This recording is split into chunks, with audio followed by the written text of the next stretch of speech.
अच्छा, अब इसके अंदर जो दो ताकतवर फरीक है ना इसमें, ये तो ये मुजाहिमती तहरीकें, ये तो तंजीमें तहरीकात है, चलो कुछ ममालिक इनको कुछ तो ये हासिल है। इस पूरे कजिए में इस वक्त जो सबसे ताकतवर दो फरीक हैं, इसराइल और ईरान। अब ये दोनों हल्की फुल्की मौसीकी बजाते रहते हैं, इसका क्या हुआ है भाई? एक जरा एक करे, बस बात खत्म करो यार। खा मखा वो इजाजत लेके उधर चार मिसाइल दागते हैं, फिर उधर से वो कहता है हमने दो चार मिसाइल दागे, वो कहता है हमारा कोई नुकसान नहीं हुआ, वो कहता है हमारा। और फिर ईरान के पास इस वक्त सबसे सबसे बेहतरीन मौका है कि तेहरान से आप चले बंदूक लेके, समझे ना, और वो लुबनान क्रॉस करके फलस्तीन के इजराइल की सरहद तक आपको कोई पूछने वाला नहीं होगा। इतना मतलब आपको माशाल्लाह से खुदा की तरफ से, इमाम गायब की तरफ से, मौला कायनात की तरफ से आपको ये मौका थाली में रख के दिया गया है, तो फिर इस्तेमाल करें। क्यों नहीं कर रहे? ये बेचारे देखो ना, हिजबुल्लाह के सारे लीडरशिप को मरवा दिया, हमास के सारे लोग चले गए उधर, निहत्ते उधर लुबनान मुसलसल तबाह किया जा रहा है। लुबनान को मुसलसल कितनी तबाही हुई है, हर 10-15 साल का लुबनान बिल्कुल मलाया मेट हो जाते हैं, बच्चे औरतें निहत्ते। उधर से गजा में ये हो रहा है, तो भाई ये दोनों ताकतवर आपस में क्यों ये नहीं करते फैसला कि बस हक और बातिल का इंशाल्लाह फैसला हो ही जाएगा? तो क्यों ईरान खुद से ऐसा कोई कदम नहीं उठाते कि इसराइल बिल्कुल नाबूद हो जाए? तो इसराइल क्यों फिर अटैक इस तरह से नहीं कर देते कि बस वो ताकत का वो जो मंबा है वो खत्म हो जाए, बात खत्म? इसमें क्या मसला आ रहा है इन दोनों को? अब मेरे ज़हन में ये डिस्क्लेमर वाज़ेह होना चाहिए कि शमसुद्दीन का ये सवाल पब्लिक में जो ख्यालात और तसव्वुरात हैं उसका आईना है। ऐसा नहीं है कि शमसुद्दीन खुद ये समझते हैं। अदरवाइज मैं ये कहूंगा कि शमसुद्दीन 4 दिन पहले इस्लामाबाद आप पारा हॉकी ग्राउंड में सिपाही साहबा की तरफ से बुलाई गई शोधाए इस्लाम कॉन्फ्रेंस में मौजूद थे बतौर मुकर्रिर। हम्म, क्योंकि उस कॉन्फ्रेंस का एक ही नुक्ता था कि यह साबित किया जाए कि इसराइल और ईरान दरअसल एक है। एक, बिल्कुल, मुसलसल। वाह, क्या कह रहे हैं ये कराइन और ये। शवाहिद जो है ना, इसको साबित हाँ, कर रहे हैं कि दोनों एक है। आप हम्म। नाजरीन फिर एक गुजारिश करूंगा कि जो पहला सवाल हमारे दोस्त शमसुद्दीन ने पूछा था और मैंने जिसका वसीयत बड़ा वजाहत से जवाब दिया, जिसके बाद शमसुद्दीन ने कहा कि आपके इस जवाब से मेरे बहुत सारे सवालात जो मेरे जहन में थे वो आपने वो भी हल कर दिए। मेरे शमसुद्दीन की इस ऑब्जर्वेशन और मुशाहिदे के जवाब उसी जवाब में छुपे हुए हैं। यानी इसराइल और ईरान दोस्त हैं, इसलिए ईरान ने इसराइल के 60 अरब डॉलर तबाह करवा दिए। हम्म। इसराइल और ईरान आपस में दोस्त हैं, इसलिए 1700 इसराइली पिछले 1 साल के दौरान मारे गए। इसराइल और ईरान दोस्त हैं, इसलिए 1,000 कस्बे इसराइल में पिछले 1 साल से खाली पड़े हैं। 1,10,000 के लगभग इसराइली यहूदी के बुट्स में सरहदों पर यहूदी रहते हैं, मजहबी इंतहा पसंद। वो अपने घरों से निकले हुए हैं और वो तेल अवीव के पार्कों में और होटलों में और सरकारी मेहमान खानों में पड़े हुए हैं। दोस्त हैं आपस में। ये आपस में ऐसे दोस्त हैं कि एक दूसरे पर मिसाइल चलाते हैं। एक एरोस्लिंग मिसाइल जो इसराइल जवाब में चलाता है, एक मिसाइल उसका खर्चा है $1 मिलियन। और हर रोज हिजबुल्ला बीसियों नहीं, सैकड़ों, दर्जनों रॉकेट इसराइल पे फायर करती है। रोजाना की बुनियाद पर इसराइल के मिलियंस ऑफ डॉलर हिजबुल्लाह को टैकल करने में, हमास को टैकल करने में, इस्लामिक जिहाद को टैकल करने में, अल हश्द शाबी को टैकल करने में, हौसी बागियों को टैकल करने में इस्तेमाल हो रहे हैं। ईरान और इसराइल दोस्त हैं। ये कैसे दोस्त हैं जो एक दूसरे के मुल्क को नुकसान पहुंचा रहे हैं? ये कैसे दोस्त हैं जो एक दूसरे के ममालिक में मौजूद अवाम को नुकसान पहुंचा रहे हैं? ये कैसे दोस्त हैं जो अक़वाम मुत्तहिदा में एक दूसरे को कुता कुता करते हैं, आपको बेवकूफ बनाते हैं, आप मासूम आदमी हैं? असल में मतलब मुझे मुझे ड्रामे मैंने बहुत देखे हैं। तमाम ड्रामों में किरदार अदाकारी करते हुए गोली भी खाता है, खून भी बहता है, लेकिन जैसे ही डायरेक्टर कट बोलता है, वो कहता है शॉट कैसा रहा, वो कहता है बहुत अच्छा, तुमने मरने की बहुत अच्छी एक्टिंग की। आप मुझे बताएं कि ये अदाकारी जो बकौल आपके पिछले 1 साल से या पिछले कई सालों से चल रही है, इस अदाकारी में हाशिम सफीउद्दीन कब मलबे से निकल के कहता है थैंक यू खामनाई, खबरें आ गई कि मैं मारा गया हूं, आपने मुझे बचा लिया, मैं तो ड्रामा हसन कर रहा था। नसरुल्लाह खुद। हसन नसरुल्ला भी एक ड्रामा कर रहे थे, उनका बच्चा हादी नसरुल्ला मारा गया 1997 में, वो भी एक ड्रामा कर रहे थे। और अभी हसन उनकी बेटी नसरुल्ला मुंह साथ से मरी बोल है। कर कह, हाँ मैंने हसन नसरुल्ला की अपनी जुबान से इंटरव्यू में सुना है कि मैं विलायत फकीह का कायल हूं, मैं नहीं हूं। वो आप है भी नहीं है, बिल्कुल जी जी बिल्कुल वो है। वो हैं। जी जी ऐसा ही है। 2006 में इसराइल ने लबनान को 2006 में इसराइल ने लबनान को मलियामेट किया था। एक एक मकान दोबारा से तामीर हुआ।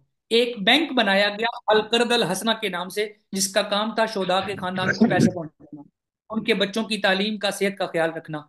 हिजबुल्लाह ने लबनान को 2006 की जंग के बाद 2012 तक रीबिल्ड कर दिया था। यूट्यूब पर इसकी डॉक्यूमेंट्रीज मौजूद हैं, ऑथेंटिक चैनल्स की डॉक्यूमेंट्रियां, ऐसे नहीं कि जो प्रोपोगंडा चैनल होते हैं। वो बर्मला कहते हैं कि हमारे हथियार, हमारी तरबियत, हमारे गाइड, हमारे मेंटोर, हमारा पैसा, हमारे बैंक, हमारे नजरिए, हमारे फलसफे, सब कुछ ईरान से आ रहे हैं। इसराइल के तमाम दुश्मन ईरान की प्रॉक्सियां समझे जाते हैं। मुझे उस जहन की समझ नहीं आई जहां से यह तस्वुर पैदा होता है कि ईरान और इसराइल आपस में एक है। नहीं, क्यों ये इसलिए आ रहे हैं क्योंकि ये दोनों जंग नहीं कर रहे, एक दूसरे पे अटैक नहीं कर रहे। और ईरान का तो आपने उन्होंने जैसे बताया ना कि ये पूरा ये जो जो एक वो रास्ता इसको मिला हुआ है ना, कॉरिडोर, या आप उसको क्या कहना चाहिए, बफर जोन पूरा, तो उसके लिए तो कोई मुश्किल ही नहीं था हमला उसको खत्म कर देना। तो इस वजह से तो शकूक हो रहे लोगों में। हाँ,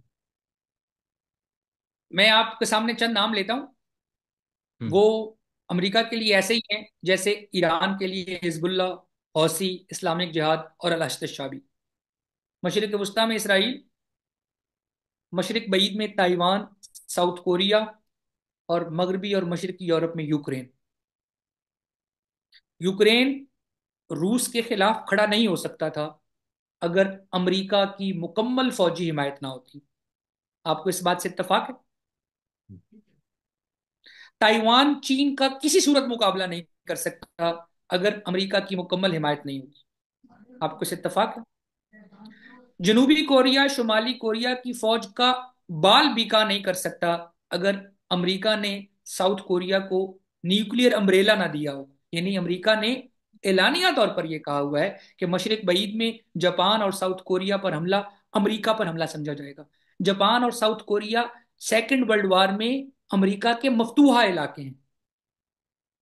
सही। Taiwan, south Korea, Japan, Ukraine और इसराइल, ये अमेरिका की जंगी चौकियां हैं, जिनके बलबूते पर अमेरिका दुनिया में सुपर पावर है, जिनके बलबूते पर अमेरिका रूस और चीन को लगाम दे के रखता है। तो आपको लग रहा है कि ईरान इसराइल से जंग लड़ रहा है? क्या इस जंग में इसराइली हथियार इस्तेमाल हो रहे हैं? इस जंग में 44,000 अमरीकी लड़ रहे हैं, जिनके पास दोहरी शहरियत है, इसराइल और अमेरिका की। 44,000। हर रोज 500 टन बारूद लैंड होता है। कहां? तेल अवीव में और बैतुल मुकद्दस में। कहां से? अमेरिका से। दो अमेरिकी बहरी बेड़े इसराइल की हिफाजत पर मेडिटेरेनियन सी में मौजूद हैं। हम्म। अमेरिका की मशरिक वस्ता में फौज का 60% इसराइल के दिफा के लिए मौजूद है, इसराइल के पानियों में।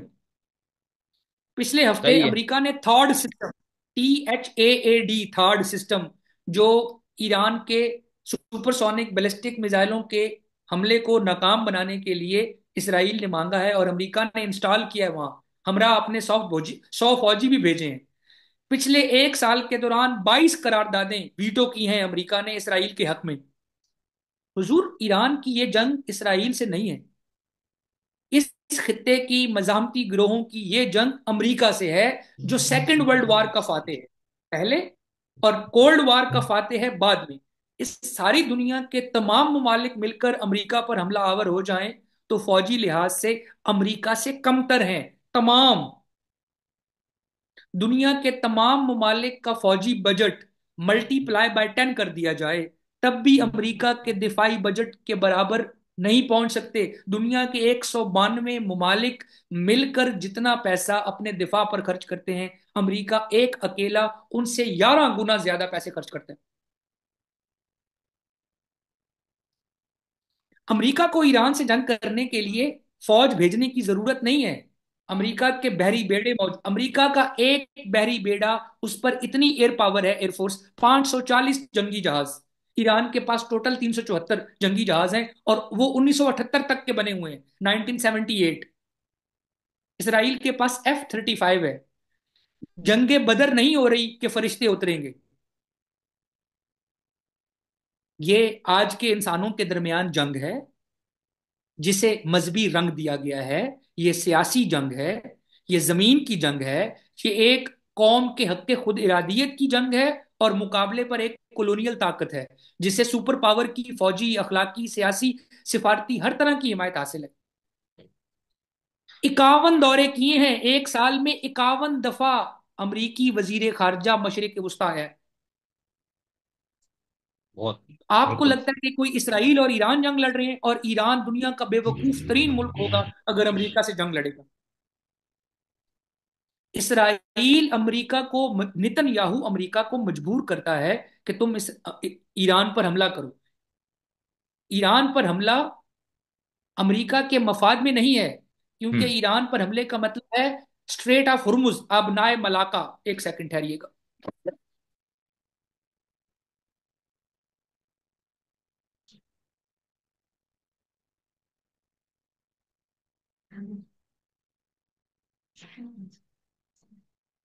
ये पाकिस्तान है, ठीक। ये ईरान है, और ये ओमान है, ये यूएई है। यहाँ पर एक तंग सी समुद्री घाटी है जिसका नाम है स्ट्रेट ऑफ हुर्मुज, उर्दू में कहते हैं आबनाए हुर्मुज। ईरानी मिसाइल आबनाए हुर्मुज को निशाना बना सकते हैं, उसको ब्लॉक कर सकते हैं। हौसियों ने बाबुल मंदब को बंद किया हुआ है। दुनिया में ऑयल की 40% शिपिंग रुकी हुई है थ्रू ये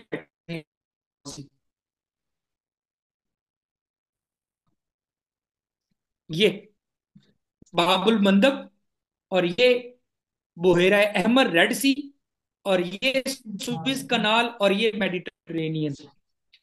मशरिक वस्ता के ते यानी इसराइल के लिए 40% तजारत इस रास्ते से होती थी, जो रसौसियों ने बंद किया हुआ पिछले एक साल से।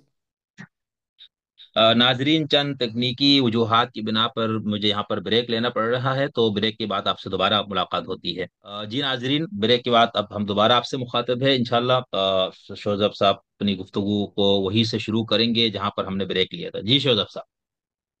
जी, मैं ये बता रहा था कि ब्रेक पर जाने से पहले कि ये पाकिस्तान और ईरान हमारी गवादर पोर्ट से एन ऊपर बुहेरा अरब और खलीज फारस, पर्शियन गल्फ को जो समुंदर का तंग रास्ता जोड़ता है, उसका नाम है आबनाए हुर्मज।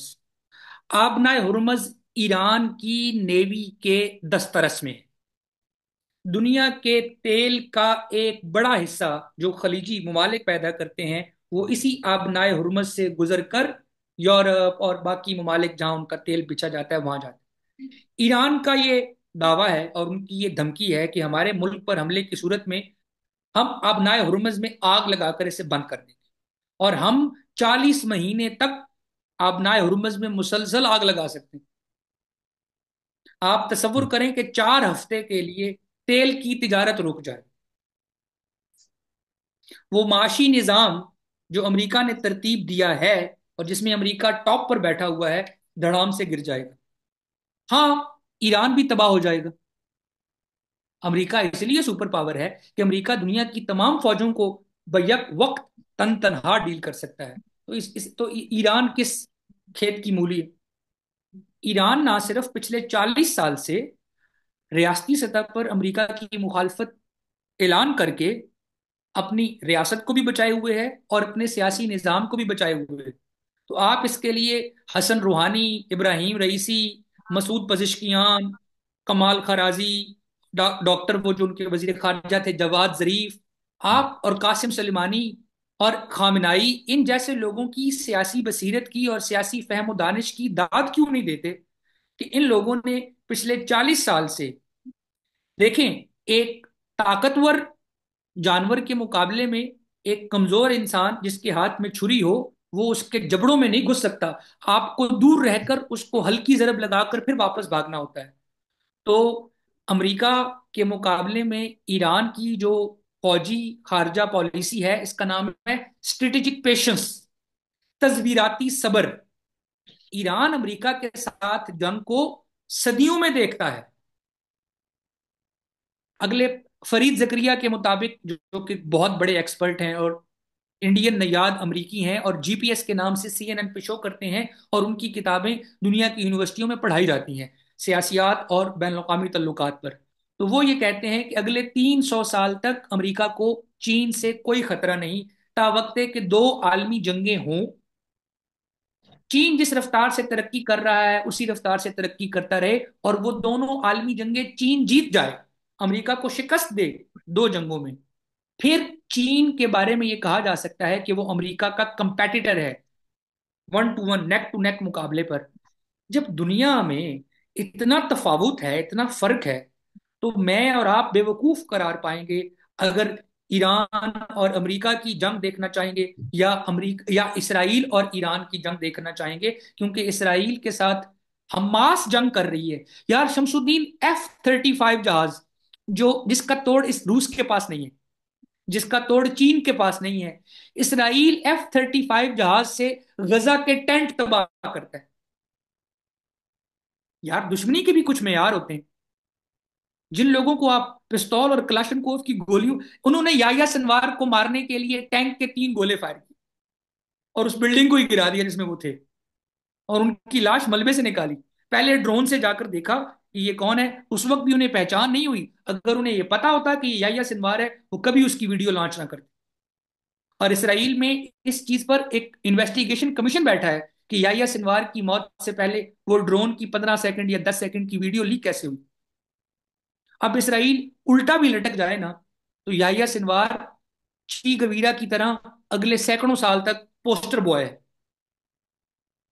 बिल्कुल। जख्मी, शदीद जख्मी, हाथ नामालूम हाथ है भी नहीं, दूसरे हाथ से आप ड्रोन के ऊपर छड़ी फेंक रहे हैं, और और जब वीडियो खत्म होती है तो वो जो सोटी है, डंडा है, वो ड्रोन की तरफ आ रहा है।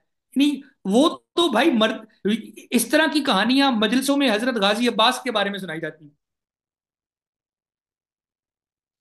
तो गाजी अब्बास क्यों जिंदा है? वो एक इस्तारा, एक पर्सोनिफिकेशन बन गई है। तो आपने तो भाई गजा के लोगों को। बहुत अच्छा आपने बताया शोजब साहब। इस सवाल का जवाब भी बहुत लोग ये छेड़ते हैं, करते हैं। अच्छा, मैं इस में आपका बहुत शुक्रिया अदा करूं, आपने रात की इस पहर हमें टाइम दिया इस्लामाबाद में बैठ के। अल्लाह ताला आपको इसका अजर दे। और आपको मसले फ़लस्तीन से जो लगाव, जो दिलचस्पी है, और इसके लिए जो आपके दिल में करब है, और वहाँ जो कुछ हो रहा है, एक हसास दिल के मालिक होने के नाते, ये उसी बात की निशानी है कि आपने न सिर्फ मुझे टाइम दिया, बल्कि बखुशी आपने इस पर बात करने के लिए बहुत लंबा वक्त मेरे लिए वक्त किया।